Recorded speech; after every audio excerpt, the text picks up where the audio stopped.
Hey everyone, I'm HarvestBuildDestroy, and in this video I'm going to go full clickbait and list off 8 interface quick fixes I still want to see in AoE2 DE. Some of them are features I'd like to see added, and some are just flubs in the way the game's interface works right now. Minor ways in which it isn't quite as responsive as it could be, and that sort of thing. Not exactly quality of life improvements per se, at least not on the level of adding something like multi-queue or auto-scout, but rather instances of DE's interface not functioning as intended. So without any further ado, number 8. Town center gather points don't stick to trees easily enough. Often when you right-click a tree to set a TC's gather point, rather than rallying directly to the tree so that new villagers will chop wood when created, the game will for some reason think that you wanted to issue a move command next to the tree. When the vills come out, they just sort of walk to the closest tree and chill like you're playing Brood War or something. This is literally never something that you would choose to do, so I think they really ought to fix this. It's generally not quite as bad if you right-click the middle of a forest, but if you right-click a tree near the edge of a forest, it's hit or miss to say the least. I think if you right-click anywhere within a square that is occupied by a tree with a TC selected, the gather point should stick to it automatically. On a kinda similar note, number 7. Alt key garrisoning should override every other command. Most AoE players enable alt garrisoning in the menus, which makes it so that instead of assigning a traditional hotkey to the garrison command, holding down the alt key and right-clicking a building will cause the selected unit or units to garrison inside it. This is all well and good, but sometimes when you hold alt and right-click, the garrison command will be overwritten by some other command. Most notably, if there's a resource next to a TC and you hold alt to garrison during a raid and right-click too close to the resource, the villagers will start gathering instead of garrisoning. This shouldn't be possible if you're holding down alt. It's particularly annoying because often a good chunk of those villagers are farmers, which you then have to redistribute. And why would you ever want villagers to gather when you're clearly holding down the garrison hotkey in the first place?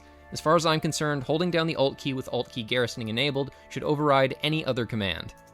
Number 6. Hidden wall sections behind other buildings. If you place a palisade or stone wall foundation behind another building, you can see its outline and click on it if you want to cancel. Well, until it finishes being built, that is. Once the wall section goes up, its outline disappears. Like, permanently. If you can't see the wall section to click on it because the building in front's too tall, too bad, you can't click on it. This is mainly an issue with castles just because of how big they are. With town centers, barracks, and most other buildings, there is actually a thin slice of the wall section you can click on, but it's still awkward to do in the midst of a competitive multiplayer game, and particularly dicey if you don't use safe delete. As for how to fix this, in most games you would just rotate the camera, but AoE2 is 2D, so you can't. I suppose the obvious solution would be to make the outlines of the completed wall sections visible like their foundations are, but there are probably times when that would be annoying, particularly when you have a castle in front of a completed wall, an arena, or something. 99% of the time when you click there, you want the building in front, not the wall behind. I could also imagine the occasional disaster where players who don't use safe delete accidentally delete a castle instead of a wall section behind it. Perhaps a better solution would be to keep the wall sections hidden by default, but add a hotkey that shows all buildings hidden behind other buildings. This way, most of the time you can easily select the building in front like you would usually want to. On the relatively rare occasion that you actually want to click the wall behind it, you do it manually. Number 5. In the ranked queue, the tech tree should default to the civ you have selected, not Aztecs. Not much to say here, just that it makes looking at the tech tree last minute a bit more cumbersome. Also, when you try to move around the tech tree, the scroll speed is really slow and ought to be customizable somewhere in the menus. At number 4, another one we all notice and that many people have pointed out, but nonetheless that I think is worth repeating here. Walking over enemy farms with military units. Often when you walk your army over enemy farms, they will instead attack them. The question is, what is the right fix? I think it's simple. I think they should, add a move command, which oddly enough AoE2 still doesn't have in 2020 after 2 remasters. Most RTS games do, and maybe it's about time AoE2 had one as well, being the definitive edition and all. Number 3, camera hotkeys. If you've played much of either StarCraft game, you'll know what I mean. In StarCraft, just like you can hotkey units into control groups, you can also hotkey camera positions by holding Shift and pressing one of the F keys. Every time you press that F key from then on, the game's camera will instantly go to that location. These hotkeys are used for a number of things, but perhaps most notably, they allow you to quickly jump to your various bases, much like we use the H key to scroll through town centers. Although I think it's somewhat fair to say that perhaps camera hotkeys aren't quite as necessary in AoE2 due to the very nature of AoE2 bases and how we navigate them, but I think they should still be an option. It's true that AoE2 bases are more spread out, so it's not quite as obvious where you'd want to set your camera hotkeys, and that things like the H key or pressing Ctrl A to go to archery range, etc. make camera hotkeys less necessary, but it's not like you'd have to use them yourself, and it probably would make it easier for StarCraft players who might have had their curiosity piqued by the Red Bull tournament make the transition, for example. Players of other RTS games are among the best demographics for potential new players. In general, I've always felt there needed to be a bit more overlap in the way different RTS games control. Not in the sense that one game's way of navigating a base should be imposed on all others, but rather by including toggleable options in the menus to make a game's interface more familiar to players of other RTS games who might be interested in switching over. With that in mind, number 2. I think the heads-up display needs to be fully customizable in the menus. I think you should at least be able to flip it so your resources are on the top right and your minimap on the bottom left, but ideally you should be able to move anything anywhere you want. You can already do this by mucking around with files in your game folders, and Nilly has a tutorial for this, but I'd like to see this added into the game itself somewhere in the menus.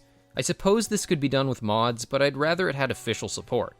This is also true for the last item on my list, which might be more of a pet issue of mine that hardly anyone else will care about, but it is nonetheless far and away the most important item on this list to me. Honestly, aside from this one, the order of this list is pretty much arbitrary. Anyway, number 1. Blizzard-style control and shift functionality. Although this is supposed to be an all-around RTS channel, I've never exactly hidden my ideological RTS alignment. I've always been an Age of Empires guy through and through. But there's one thing that has always annoyed me about Age games ever since I first got into Blizzard games, and that's the way that control and shift work. In basically every RTS game, as I'm sure you all know, holding shift and clicking on a unit will add it to your selection. Similarly, in basically every RTS game, double-clicking a unit will select all units of that type on the screen. But in Blizzard games, you can also do that by control-clicking. You can't do this in Age games, because control, for some reason, does the same thing as shift. I'm not sure why you would ever need 2 adjacent keys to do the same thing like this, but that's how it is.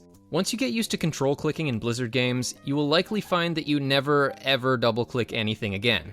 The significance of being able to control click might not be as apparent in AoE2, where units move quite a bit more slowly than in StarCraft, but it's nonetheless much easier to miss when you double-click. It's also easier to do by accident. Who hasn't accidentally double-clicked a villager and inadvertently sent half your economy somewhere you meant to send a bunch of military units, crippling your economy and wasting your precious time? I don't think that would happen anywhere near as often if you could control-click. Control and shift also stack in Blizzard games, so you can hold down both and click on a unit to add all units of that type to your selection. Both keys also work exactly the same way in the portrait area at the bottom of the screen. You can shift-click units to deselect them individually, control-click to deselect everything except that one unit type, or hold down both and click to remove just that unit type from your selection. Admittedly, I don't have quite as much of a bone to pick with how control and shift work in the portrait area in AoE2, as you can perform exactly the same tasks, just control and shift's functions are reversed. There's nothing wrong with that in theory, but since shift is the universal add/remove from selection key in the game world itself in RTS, I think it probably ought to work the same way in the portrait area like it does in Blizzard games. Really, it's the addition of control clicking to select all units of one type that I want to see added to AoE2, but control and shift should probably function the same way in the portrait area as in the main area of the screen.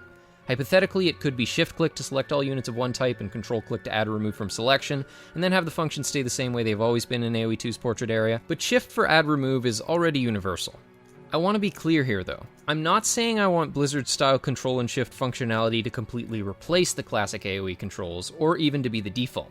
I just want an option in the menus so that we as players can choose for ourselves. If they add this and you give it a legitimate try, you'll probably find it works better once you're used to it.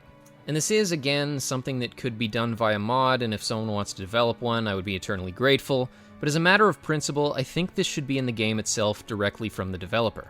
I mean, even the CNC franchise has come around and allows players to right-click to move these days.